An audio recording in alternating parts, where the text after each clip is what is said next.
sebagai nenek. Saya Salsa Nirmawati sebagai warga. Saya adalah Chandra Citra Kirana sebagai penduduk desa 1. Saya Siti Nazila sebagai penduduk desa 2. Saya Papi Sendal sebagai petani 1. Saya Aditya Sukoso sebagai petani 2. Saya Mon Ananda Putri sebagai Nyi Asih. Saya Samarfa sebagai properti dan Saya Nirmawati Raja sebagai petani. Saya Ayu Nurul sebagai penulis naskah. dan nanti dari sebagai properti dan baik, mari kita mulai dengan sampai dengan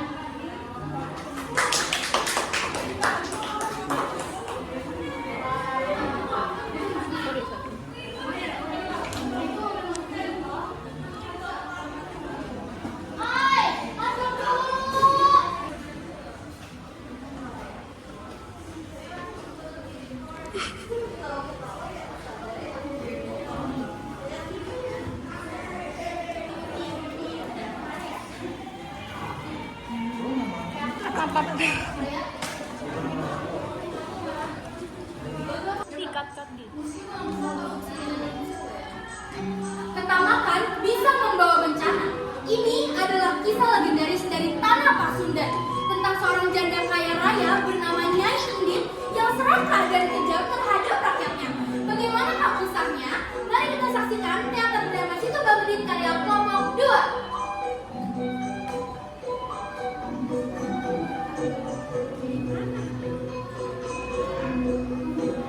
Alkisah dahulu kala di sebelah utara kota Bandung terdapat sebuah desa di mana kebanyakan warga bekerja sebagai petani. Tanahnya subur dan sumber air tumpah ruah. Namun hasil panen yang melimpah tak membuat warga desa menjadi makmur. Masih banyak warga yang hidup dalam kemiskinan, bahkan sekedar untuk makan saja mereka harus bekerja keras. Hal ini dikarenakan ada tengkulak kaya raya nan tamak bernama Nyai Endit, seorang janda kaya raya yang tinggal di desa tersebut. Kekayaannya berasal dari harta warisan mendiang suaminya. Namun, hal tersebut membuat dirinya kikir dan juga congkak. Kalian semua harus menjual kain-kain kepadaku. Kalau tidak, kalian akan terima akibatnya.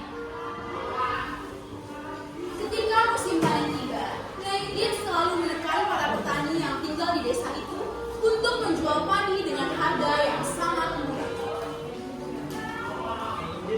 Mangga iya untuk panenan. Sejak kapan kalian menemukan harganya? Tentu sajalah di PC ini. Tapi kesulit. Yang ini Iya, Nyai. Iya, mata. Tak cukup jauh dari apa peduliku. Suka lah. Tak hanya itu, ketika stok padi para warga mulai menipis, warga hanya boleh membeli padi ke Nyai Endit dengan harga yang melambung tinggi.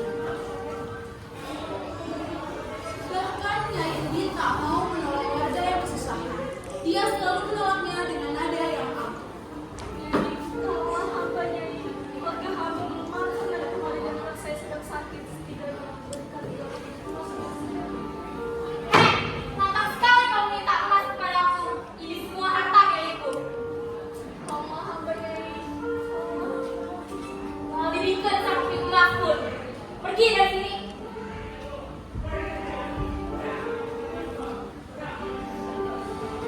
Gusti, ujian beras kita sudah menipis, sebentar lagi kita terpaksa sudah juga. Jam tengah 11 harganya ya, nanti makanya bagaimana bisa kita jual dulu. Padahal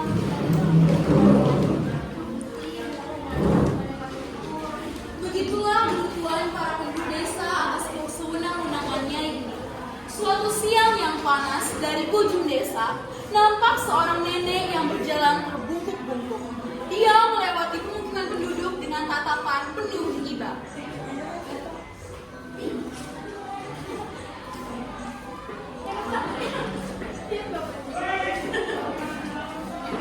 karunia yang penduduk di dia. Mereka menderita hanya karena emas seorang saja. Sepertinya masalah ini harus segera diakhiri. Dia berjalan mendekati seorang penduduk yang sedang menunggu padi.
urusanku, emangnya aku bapakmu.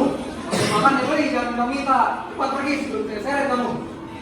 Namun si nenek tidak berdiri di tempatnya.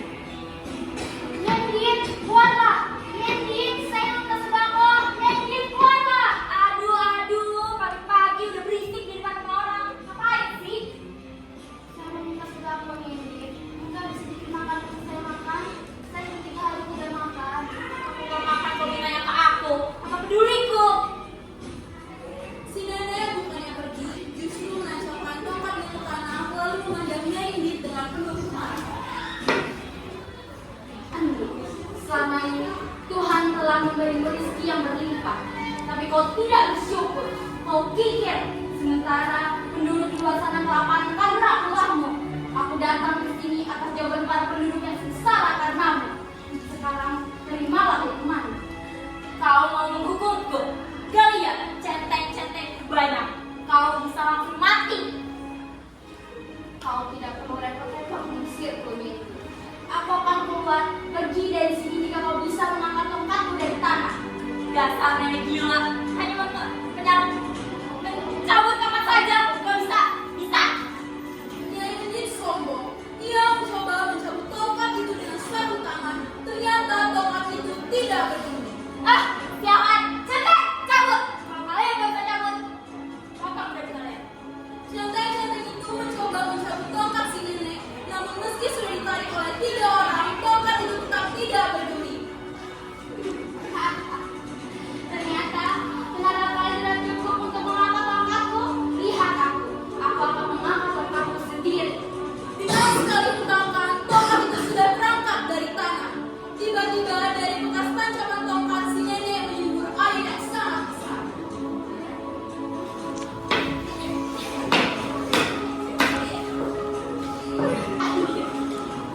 Air ini adalah air mata tongkat. Salah karenamu. Kau dengan hartamu akan tenggelam dengan air ini. Setelah berkata demikian, si nenek tiba-tiba menghilang entah kemana. Tinggal Nyai Indit yang panik melihat air yang meluap terus. Dia berusaha berlari menyelamatkan hartanya, namun air bah lebih cepat meluapkan. Di desa itu, kini terbentuk sebuah danau kecil yang indah. Orang menamakannya Situ Bagendit.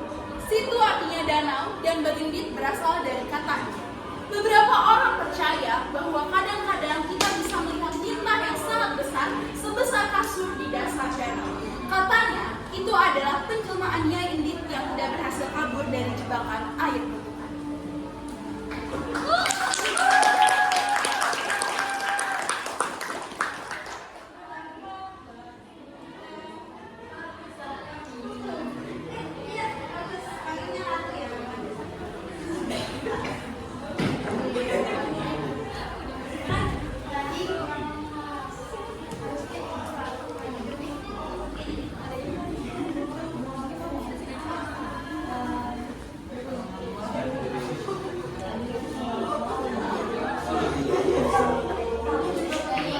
Sekian teori dari pasukan kelompok 2 tentang kisah Nyai Endit. Semoga yang menonton dapat mengambil hikmah dari kejadian tersebut dan kurang lebih mohon maaf. Wassalamualaikum warahmatullahi wabarakatuh.